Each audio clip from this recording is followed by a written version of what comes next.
میں بہک سکوں یہ مجال کیا، میرا رہنما کوئی اور ہے۔ نحمدہ ونصلی علی رسولہ النبی الکریم الامین، اما بعد فاعوذ باللہ السمیع العلیم من الشیطان الرجیم، بسم اللہ الرحمن الرحیم۔ قال اللہ تبارک و تعالی فی القرآن الحکیم، ان اللہ وملائکتہ یصلون علی النبی یا ایہا الذین آمنوا صلوا علیہ وسلموا تسلیما۔ الصلاۃ والسلام علیک یا رسول اللہ وعلی آلک واصحابک یا نبی اللہ۔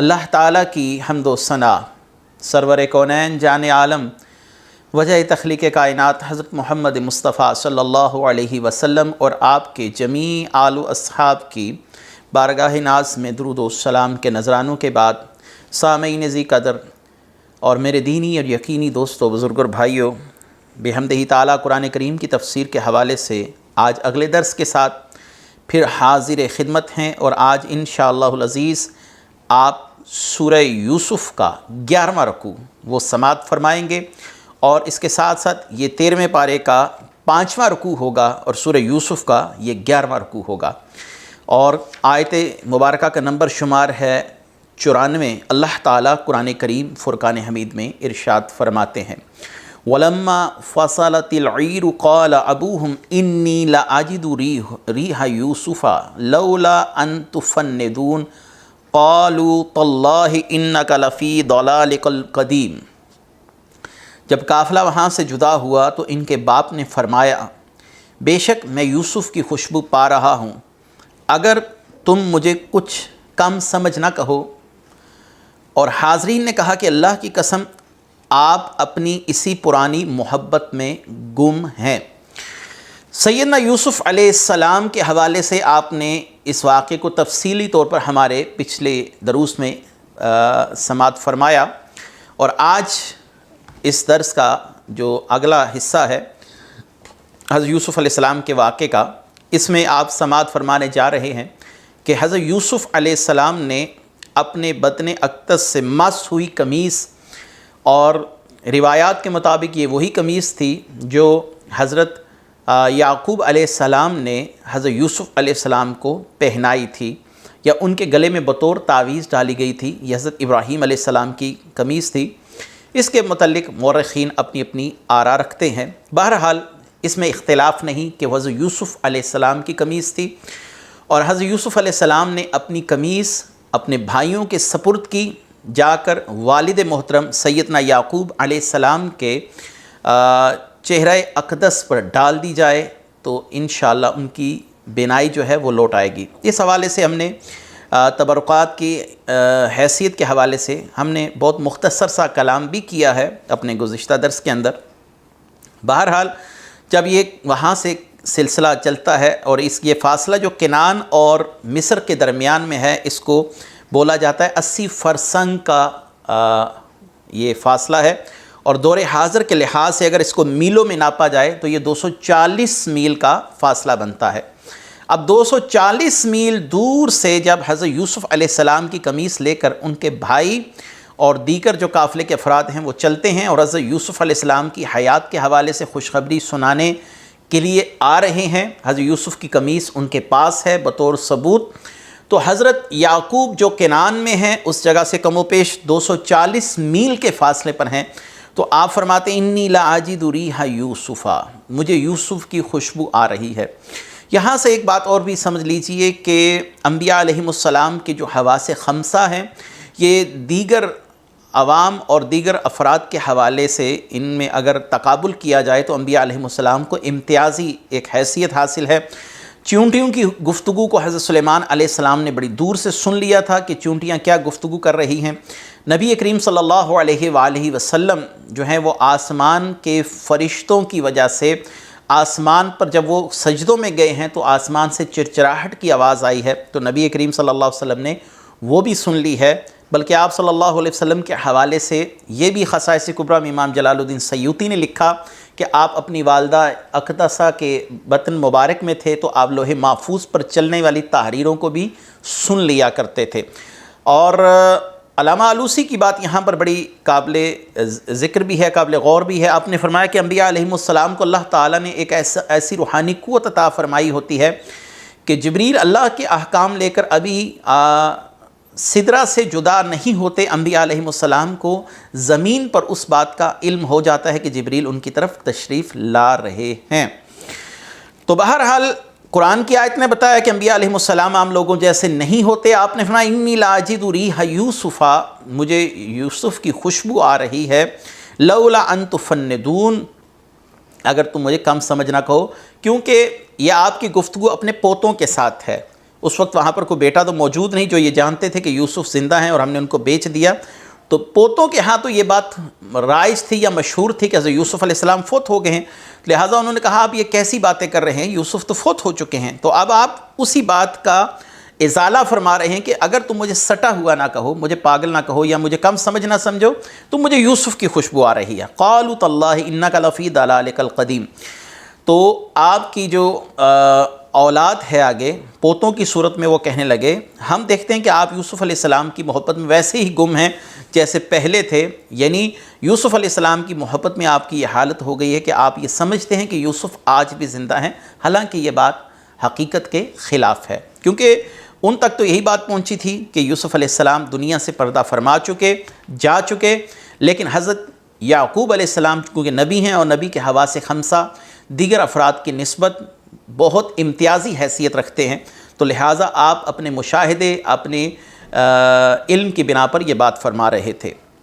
آگے کیا ہے؟ فَلَمَّا أَنْ جَاءَ الْبَشِيرُ أَلْقَاهُ عَلَى وَجْهِهِ فَارْتَدَّ بَصِيرًا قَالَ أَلَمْ أَقُلْ لَكُمْ إِنِّي أَعْلَمُ مِنَ اللَّهِ مَا لَا تَعْلَمُونَ۔ پھر جب خوشخبری سنانے والا آیا تو اس نے وہ کرتا یعقوب کے منہ پر ڈال دیا، اس وقت وہ دیکھنے والے ہو گئے۔ یعقوب نے فرمایا میں نے تم سے نہ کہا تھا کہ میں اللہ کی طرف سے وہ بات جانتا ہوں جو تم نہیں جانتے۔ یہ کرتا لے کر آنے والا کون تھا؟ دو لوگوں کا نام یہاں پر بیان کیا جاتا ہے، مالک بن زعر اور ایک نام ہے یہوذا کا، یعنی حضرت یوسف علیہ السلام کا بڑا بھائی۔ اس کو یہودا بھی کہا گیا، یہوذا بھی کہا گیا۔ یہودا کہا جائے یہ زیادہ مشہور ہے کیونکہ اسی نسبت سے ان کی اولاد یہودی کہلائی۔ بہرحال یہودا اتنی برق رفتاری کے ساتھ جو تھے وہ بھاگے حضرت یعقوب علیہ السلام کی طرف اور کہتے آ رہے تھے کہ میں نے ہی آگے وہ جو قمیص تھی بھیڑیے کے خون والی وہ حضرت یعقوب کو دے کر انہیں افسردہ کیا تھا۔ آج میں چاہتا ہوں اسی غمزدہ ہونے والی کیفیت کا ازالہ کروں اور آج حضرت یوسف علیہ السلام کی جو قمیص ہے وہ حضرت یعقوب کو دوں اور حضرت یعقوب علیہ السلام کی خوشی کا سبب بھی میں ہی بنوں۔ تو اتنی رفتار کے ساتھ بھاگے کہ بیان کیا جاتا ہے کہ آپ کے پاس راستے میں 8 روٹیاں تھیں جو آپ خوشی کی وجہ سے نہیں کھا سکے، اور آپ قافلے سے پہلے بھاگتے ہوئے، دوڑتے ہوئے اور جوش محبت میں، فرط شوق میں بھاگتے بھاگتے آپ کنعان تک پہنچے، اور یہ فاصلہ کتنا تھا؟ 240 میل کا فاصلہ تھا جو انہوں نے بھاگ کر خوشی سے فرط شوق میں طے کیا تاکہ والد تک جلد از جلد پہنچیں، ان کو خوشخبری سنائیں۔ جیسے والد کے رنجیدہ ہونے کا سبب بھی یہی بنے تھے، آج والد کی خوشی کا سبب بھی یہی بنے۔ تو انہوں نے کیا کیا؟ آتے ساتھ ہی حضرت یعقوب علیہ السلام کے چہرہ اقدس پر حضرت یوسف کی قمیص کو ڈال دیا۔ قرآن کہتا ہے فرتد بصیرا، تو ان کی بینائی لوٹ آئی۔ ایک نبی نے ایک نبی کی مدد کی اور دوسرے نبی نے اس مدد کو قبول بھی کیا، تو معلوم ہوا کہ غیر اللہ سے حصول شفا کے لیے مدد لینا کوئی شرک نہیں ہے۔ اللہ کے اذن سے کسی کو شفا دینے والا جاننا اور سمجھنا یہ عین قرآن مجید کی تعلیمات کے مطابق ہے، نہ کہ منافی ہے۔ حضرت عیسیٰ علیہ السلام نے کیا فرمایا؟ میں اندھوں کو شفا دیتا ہوں، میں کوڑیوں کو شفا دیتا ہوں۔ کس طرح؟ بِإِذْنِ اللہ، اللہ کے اذن سے، اللہ کی اجازت سے، اللہ کی دی ہوئی طاقت سے۔ تو اللہ تعالیٰ کے چاہنے سے یہ معاملہ ہوتا ہے۔ قَالَ لَمْ أَقُلْ لَكُمْ إِنِّي أَعْلَمُ مِنَ اللَّهِ مَا لَا تَعْلَمُونَ۔ اب وہ کیا کہتے ہیں حضرت یعقوب علیہ السلام؟ میں تمہیں نہیں کہتا تھا کہ میں اللہ کی طرف سے وہ بات جانتا ہوں جو تم نہیں جانتے؟ یوسف زندہ ہیں اور اللہ ہمیں آپس میں ملا دے گا۔ اس بات کا مطلب یہ ہے کہ میں جانتا تھا، لیکن حکمت کا تقاضا یہ تھا کہ خاموشی رکھوں اور اس وقت مناسب کا انتظار کروں جب میرا رب حکم دے گا میری یوسف سے ملاقات ہو جائے گی۔ اگلی آیت ہے قالوا یا آبانا استغفر لنا ذنوبنا انا كنا خاطئین قال سوف استغفر لكم ربی انہ هو الغفور الرحیم۔ بیٹوں نے کہا اے ہمارے باپ ہمارے گناہوں کی معافی مانگیے، بے شک ہم خطا کار ہیں۔ فرمایا ان قریب میں تمہارے لیے اپنے رب سے مغفرت طلب کروں گا، بے شک وہی بخشنے والا مہربان ہے۔ بیٹوں نے حضرت یعقوب علیہ السلام کے سامنے اپنی خطاؤں کا اعتراف کرتے ہوئے والد کی بارگاہ میں اپنے گناہوں کی لغزشوں کی معافی کی درخواست کی۔ بے شک ہم خطا کار تھے، ہم نے ہی غلطی کی، یوسف علیہ السلام کے حوالے سے ہم نے ہی زیادتی کی، ان کو اٹھا کے کنویں میں پھینکا اور ان کو بیچ بھی دیا۔ تو والد کہہ رہے ہیں کہ میں تمہارے لیے جلد ہی دعائے مغفرت کروں گا۔ آپ نے اس وقت دعائے مغفرت کیوں نہ کی، اور آپ نے جو کہا کہ میں جلد دعائے مغفرت کروں گا، اس آیت کا مطلب کیا ہے؟ اس کے دو معنی جو ہیں وہ بیان کیے گئے ہیں۔ ایک تو یہ ہے کہ اس سے مراد یہ ہے کہ میں سحری کے وقت تک اس دعا کو مؤخر کروں گا، کیونکہ سحری کا جو وقت ہے وہ دعاؤں کی قبولیت اور اجابت کا وقت ہے، تو اس وقت میں جب دعا کروں گا تو اللہ تبارک و تعالی تمہاری مغفرت فرما دے گا۔ یا اس سے مراد یہ ہے کہ میں جمعرات کے دن تک دعا کو مؤخر کروں گا، اور جمعرات کے دن دعا کروں گا، اللہ تعالیٰ جمعرات کے دن دعاؤں کو شرف اجابت عطا فرماتا ہے۔ کچھ خاص وقت ہیں، کچھ خاص جگہیں ہیں جہاں پر دعاؤں کا قبول ہونا یہ مجرب مانا اور سمجھا جاتا ہے۔ حصن حسین بڑی مشہور کتاب ہے اس حوالے سے، دعاؤں کے حوالے سے علامہ جزری نے لکھی۔ تو آپ لکھتے ہیں کہ دعاؤں کی قبولیت کے لیے کچھ جگہیں خاص ہیں، پھر ساتھ لکھتے ہیں اگر رسول اللہ صلی اللہ علیہ وسلم کا روزہ ان جگہوں میں پہلے نمبر پر نہیں تو پھر کون سی جگہ ہوگی۔ سحری کے وقت کی دعا جو ہے وہ قبول ہوتی ہے، افطاری کے وقت کی جو دعا ہے وہ قبول ہوتی ہے، فرض نمازوں کے بعد مانگی گئی جو دعا ہے وہ قبول ہوتی ہے، وقت تہجد جو دعا کی جائے وہ اللہ کی بارگاہ میں قبول ہوتی ہے، ایسے اولیاء صالحین کے پاس کھڑے ہو کر دعا کی جائے وہ بھی قبول ہوتی ہے۔ تو اس سے معلوم ہوا کہ خاص وقت کے ساتھ، اور ایک اور میں اضافہ کرتا چلوں، قرآن کریم کے ختم پر جو دعا کی جائے وہ بھی قبول ہوتی ہے، اور ایک روایت کے مطابق اللہ تعالیٰ کے فرشتے آمین کہتے ہیں جب کوئی شخص قرآن کریم کو ختم کر کے دعا کرے۔ تو ہم قرآن کریم کو ختم کرتے ہیں اور اپنی میتوں کے لیے دعا کرتے ہیں، یا اللہ اس کا ثواب اس کو بخشتے ہیں، اس کے گناہ کو معاف فرما دے، اور ہمارا حسن ظن بھی ہے، اور اس روایت کی روشنی میں یہ نتیجہ بھی اخذ کرنا چاہیے کہ فرشتے آمین کہتے ہیں تو یقیناً یہ میت کے لیے تخفیف کا سبب ہوگا۔ تو آپ نے سحری کے وقت تک اس کو مؤخر کیے یا جمعرات کے دن تک مؤخر کیا، کیونکہ ان اوقات کو شرف دعا کی اجابت کے ساتھ خصوصی نسبت حاصل ہے۔ حضرت یوسف علیہ السلام نے اپنے والد ماجد اور ان کی اولاد کے لیے 200 سواریاں بھیجیں اور کثیر سامان بھیجا، تاکہ بیٹے جو ہیں حضرت یعقوب علیہ السلام کے، حضرت یوسف کے بھائی، وہ ان کو لے کر مصر کی طرف آئیں، اور یہ اس وقت کل ملا کر 72 یا 73 افراد تھے۔ اور دیکھیے اللہ تعالیٰ نے 400 سال میں، حضرت موسیٰ علیہ السلام کے زمانے تک 400 سال بنتے ہیں، اللہ نے اس نسل کو اتنی برکت دی کہ جب یہ دریا سے نکلے ہیں تو ان کی تعداد مصر سے نکلتے وقت 6 لاکھ بتائی جاتی ہے۔ وہ افراد جو 72 تھے اب ان کی تعداد بڑھ کر 6 لاکھ ہوئی، اور انہی کے لیے 12 راستے بنا دیے گئے۔ اور یہ واقعہ کب ہوا؟ حضرت یعقوب اور حضرت یوسف علیہ السلام کی اس ملاقات سے 400 سال کے بعد۔ تو معلوم ہوا ان 400 سالوں میں اللہ تعالیٰ نے ان 72-73 افراد کو وہ برکت عطا فرمائی کہ ان کی تعداد 6 لاکھ تک جا پہنچی۔ بہرحال حضرت یوسف علیہ السلام اور حضرت یعقوب علیہ السلام کی ملاقات کا وقت آ پہنچا۔ حضرت یعقوب اپنے بیٹوں کے ساتھ نکلے، اور جب مصر کے قریب پہنچے تو آپ نے ریگستان کو دیکھا، وہاں پر زرق و برق لباس پہنے ہوئے لوگ اور ایک بہت بڑا جلیل القدر قسم کا ایک لشکر وہاں پر کھڑا ہے۔ اور حضرت یعقوب علیہ السلام نے اپنے بیٹوں سے پوچھا یہ لشکر کس کا ہے؟ تو آپ کو بتایا گیا یہ آپ کے بیٹے یوسف علیہ السلام کا لشکر ہے، جس کو دیکھ کر آپ نے اللہ تعالیٰ کی بارگاہ میں اظہار تشکر عطا فرمایا۔ حضرت یعقوب اور حضرت یوسف کا جب آمنا سامنا ہوا تو حضرت یوسف علیہ السلام نے چاہا کہ اپنے والد محترم کو بڑھ کر پہلے سلام عرض کریں، لیکن حضرت جبریل علیہ السلام نے آپ کو اس سلام کہنے سے روکا اور کہا کہ آپ کے والد محترم آپ کو سلام کرے۔ تو آپ کے والد محترم نے فرمایا السلام علیکہ یا مذہب الاحزان، اے غم و اندوہ کے دور کرنے والے، اے غم کی کیفیت کو دور کرنے والے پر سلام ہو۔ اور دونوں نے اتر کا معانقہ کیا اور خوب روئے۔ اس مقام پر جبریل علیہ السلام بھی موجود تھے اور آسمان کے فرشتے بھی۔ جبریل علیہ السلام نے حضرت یوسف علیہ السلام کی بارگاہ میں عرض کیا کہ آپ آسمان کی طرف دیکھیے کہ فرشتے بھی آج خوشی محسوس کر رہے ہیں، فرشتوں کی تسبیحات، گھوڑوں کے ہنہنانے اور طبل و بغل بجنے کی جو آوازیں ہیں، انہوں نے ایک عجیب سا سما پیدا کر دیا۔ فرشتے بھی اس روز اظہار مسرت فرما رہے تھے کہ آج اتنے عرصے کے بعد، یہ کتنا عرصہ ہے، 77 سال ہے، 80 سال ہے، بعضوں نے 17 سال لکھا، اور جو زیادہ علماء کی رائے ہے وہ 40 سال یہ جدائی کا معاملہ رہا ہے۔ تو 40 سال کے بعد جب یہ ملے ہیں تو دونوں گلے رکھ کے بہت زیادہ روئے اور اللہ تعالیٰ کی بارگاہ میں شکر ادا کیا، اور اس کے بعد یہ مصر کی حدود میں داخل ہوئے حضرت یوسف علیہ السلام اپنے والد محترم کو لے کر۔ اگلی آیت ہے فَلَمَّا دَخَلُوا عَلَى يُوسُفَ آوَىٰ إِلَيْهِ أَبَوَيْهِ وَقَالَ ادْخُلُوا مِصْرَ إِن شَاءَ اللَّهُ آمِنِينَ۔ پھر جب وہ سب یوسف کے پاس پہنچے تو اس نے اپنے باپ کو اپنے پاس جگہ دی اور کہا تم مصر میں داخل ہو جاؤ، اگر اللہ نے چاہا تو امن امان کے ساتھ۔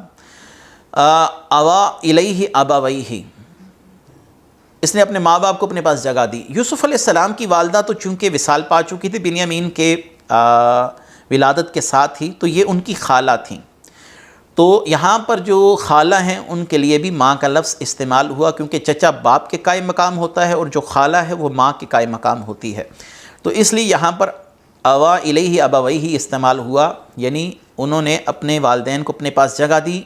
ادخلوا مصر، تم مصر میں داخل ہو جاؤ، یہاں داخل ہونے سے خاص شہر میں داخل ہونا مراد ہے، یعنی شہر مصر میں داخل ہو جاؤ، اگر اللہ تعالیٰ نے چاہا تو ہر ناپسندیدہ چیز سے امن و امان کے ساتھ داخل ہو جاؤ گے۔ وَرَفَعَ أَبَوَيْهِ عَلَى الْعَرْشِ وَخَرُّوا لَهُ سُجَّدًا وَقَالَ يَا أَبَتِ هَٰذَا تَأْوِيلُ رُؤْيَايَ مِن قَبْلُ قَدْ جَعَلَهَا رَبِّي حَقًّا وَقَدْ أَحْسَنَ بِي إِذْ أَخْرَجَنِي مِنَ السِّجْنِ وَجَاءَ بِكُم مِّنَ الْبَدْوِ من بعد ان نزغ الشیطان بینی و بین اخوتی ان ربی لطیف لما یشاء انہ هو العلیم الحکیم۔ اور اس نے اپنے ماں باپ کو تخت پر بٹھایا اور سب اس کے لیے سجدے میں گر گئے۔ یوسف نے کہا میرے باپ، یہ میرے پہلے خواب کی تعبیر ہے، بے شک اسے میرے رب نے سچا کر دیا، بے شک اس نے مجھ پر احسان کیا کہ مجھے قید سے نکالا، آپ سب کو گاؤں سے لے کر آیا، اس کے بعد شیطان نے مجھ میں اور میرے بھائیوں میں ناچاکی کروا دی تھی، بے شک میرا رب جس بات کو چاہے آسان کر دے، بے شک وہی علم و حکمت والا ہے۔ وَرَفَعَ أَبَوَيْهِ عَلَى الْعَرْشِ، جب یوسف علیہ السلام اپنے والدین اور بھائیوں کے ساتھ مصر میں داخل ہوئے اور دربار شاہی میں اپنے تخت پر جلوہ افروز ہوئے تو آپ کے والدین نے بھی آپ نے اپنے والدین کو بھی اپنے ساتھ تخت پر بٹھا لی۔ اس کے بعد والدین اور سب بھائیوں نے حضرت یوسف علیہ السلام کو سجدہ کیا۔ یہ سجدہ کیا تھا؟ یہ سجدہ تعظیم اور عاجزی کے ساتھ جھکنا تھا، یا یہ معروف سجدہ جسے نماز میں سجدہ کیا جاتا ہے ویسا تھا؟ پہلی جو تفسیر ہے اس طرف بھی بعض مفسرین جاتے ہیں کہ اس سجدے سے مراد سجدہ انکساری و تعظیم و عاجزی ہے، یعنی اتنا جھکنا کہ جو سجدے کے مشابہ ہو لیکن یہ حقیقتاً سجدہ نہیں تھا۔ اور ایک جو رائے ہے وہ یہ ہے کہ یہ سجدہ ویسے ہی تھا جیسے ہماری نماز کے اندر سجدہ کیا جاتا ہے، لیکن یہ سجدہ تعظیمی تھا جو پچھلی شریعتوں کے اندر جائز تھا، ہماری شریعت نے اس سجدے کی ممانعت فرما دی ہے۔ سجدہ تعظیمی بھی اس وقت حرام ہے، ہماری شریعت میں سجدہ تعظیمی کرنا بھی کسی شخص کے لیے حرام قرار دیا گیا۔ رسول اللہ صلی اللہ علیہ وسلم نے فرمایا کہ اگر میں سجدے کی اجازت دیتا تو عورت کو دیتا کہ وہ اپنے شوہر کو کرے۔ اس مسئلہ پر جو حضرات بڑی تفصیل کے ساتھ معاملے کو پڑھنا چاہیں وہ سیدی اعلیٰ حضرت عظیم البرکت رحمۃ اللہ علیہ کے فتاوی رضویہ شریف کی 22ویں جلد میں ایک رسالہ موجود ہے، الزبدۃ الزکیہ فی تحریم سجود التحیہ، غیر اللہ کے لیے سجدہ تعظیمی حرام ہونے کے بیان میں۔ یہ ایک پورا رسالہ سیدی اعلیٰ حضرت نے لکھا ہے جو پڑھنا چاہیے۔ جو آج ہمارے ہاں قبروں کو سجدہ کیا جاتا ہے، اپنے پیر کو سجدہ کیا جاتا ہے، یہ سب شرعاً حرام ہے۔ امام اہل سنت نے ان تمام چیزوں کی حرمت کو بڑے دلائل کے ساتھ واضح کیا ہے۔ بہرحال یہ پچھلی شریعتوں کا معاملہ ہے، بہت سے احکامات اس شریعت میں منسوخ ہوئے ہیں اور بہت سے معاملات کے اندر تبدیلیاں ہوئی ہیں۔ عقائد تمام شریعتوں کے اندر ایک ہی رہے ہیں، اللہ ایک ہے، وحدہ لا شریک ہے، قیامت آئے گی، دجال نے آنا ہے، ان میں کوئی تبدیلی اور تغیر نہیں ہوا۔ احکامات جو تھے وہ دور کے ساتھ ساتھ ان میں تغیر و تبدل ہوتا رہا ہے۔ تو یہ سجدہ تعظیمی کا معاملہ بھی انہی احکامات کی قبیل سے ہے جو اب منع کر دیا گیا، اس وقت یہ جائز نہیں رہا۔ اب دیکھیں حضرت آدم علیہ السلام کی شریعت میں دونوں یعنی بہن بھائیوں کا نکاح جائز تھا، لیکن جب اولاد کے اندر اللہ تعالیٰ نے برکت دی، اولاد بڑھ گئی، تو یہ حکم منسوخ کر دیا گیا، اب کسی بہن اور بھائی کا آپس میں نکاح جائز نہیں ہے۔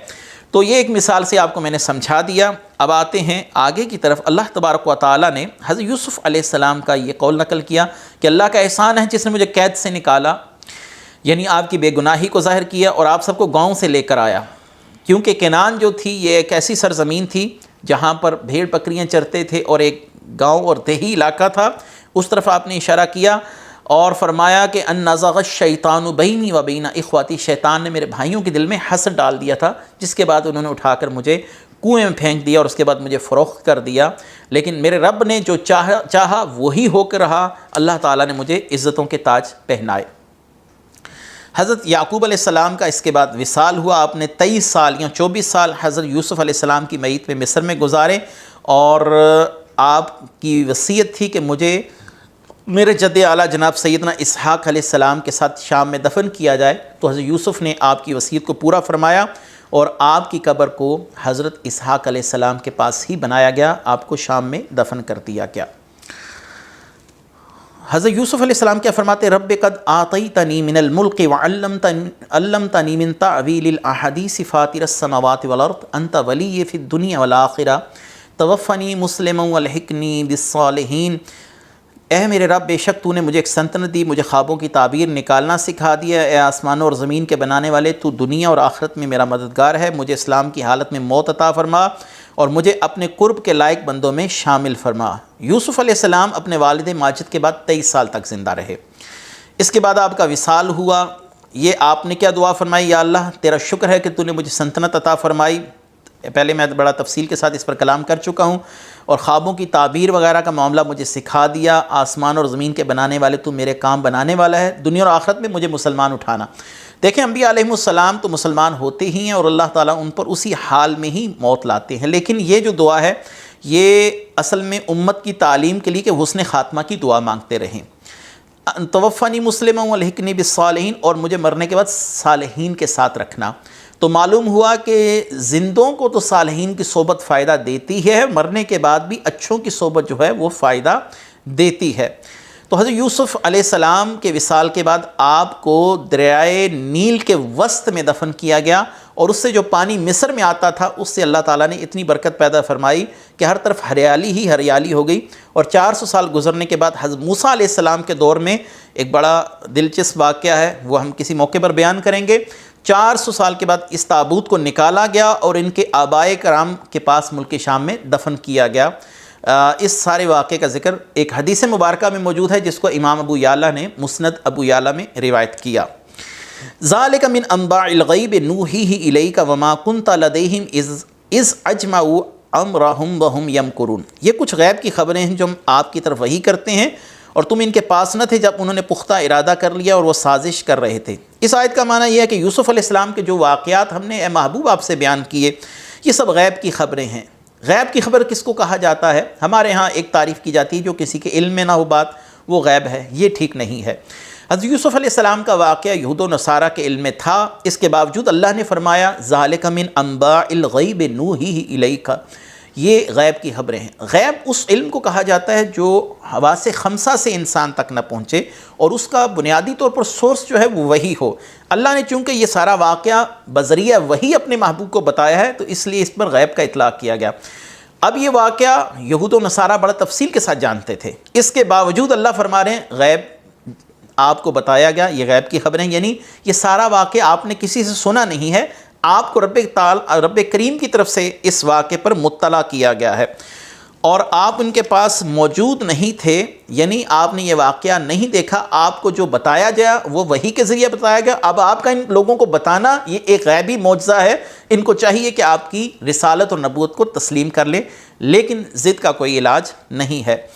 آخری آیت ہے اس رکوع کی، وما اکثر الناس ولو حرصت بمؤمنین وما تسألهم علیہ من اجر ان ہوا الا ذکر للعالمین، اور اکثر لوگ ایمان نہیں لائیں گے اگرچہ آپ کو کتنی ہی خواہش ہو، اور آپ اس تبلیغ پر ان سے کوئی اجر نہیں مانگتے، یہ تو سارے جہان کے لیے صرف نصیحت ہے۔ یہود اور کفار قریش نے رسول اللہ صلی اللہ علیہ وسلم سے حضرت یوسف علیہ السلام کے واقعے کے حوالے سے کچھ سوالات دریافت کیے تھے۔ جب آپ نے حضرت یوسف علیہ السلام کا واقعہ منون ان کے سامنے بیان کر دیا جیسا کہ تورات میں لکھا تھا، اس کے باوجود وہ ایمان نہیں لائے۔ ان کے ایمان نہ قبول کرنے کی وجہ سے رسول اللہ صلی اللہ علیہ وسلم کو انتہائی تکلیف پہنچی، دکھ ہوا۔ تو اللہ تعالیٰ نے اپنے محبوب کو تسلی دیتے ہوئے فرمایا کہ اکثر لوگ ایمان نہیں لائیں گے، اگرچہ آپ ان کے ایمان کی کتنی ہی خواہش کیوں نہ رکھیں۔ انہوں نے خواہش کی، آپ نے وہ واقعہ ان کو بتا دیا۔ اب اس کے بعد بھی یہ لوگ ایمان نہیں لاتے تو آپ کا کام فقط پہنچا دینا تھا، منوانا نہیں ہے۔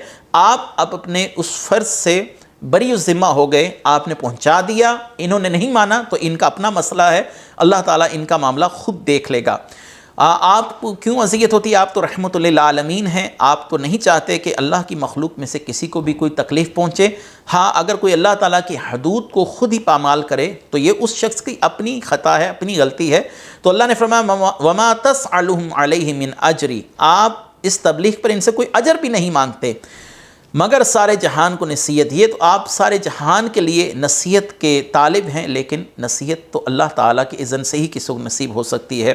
اللہ تعالیٰ ہمیں اپنے محبوب کریم صلی اللہ علیہ وسلم کی کامل اتباع نصیب فرمائے۔ وآخر دعوانا ان الحمد للہ رب العالمین۔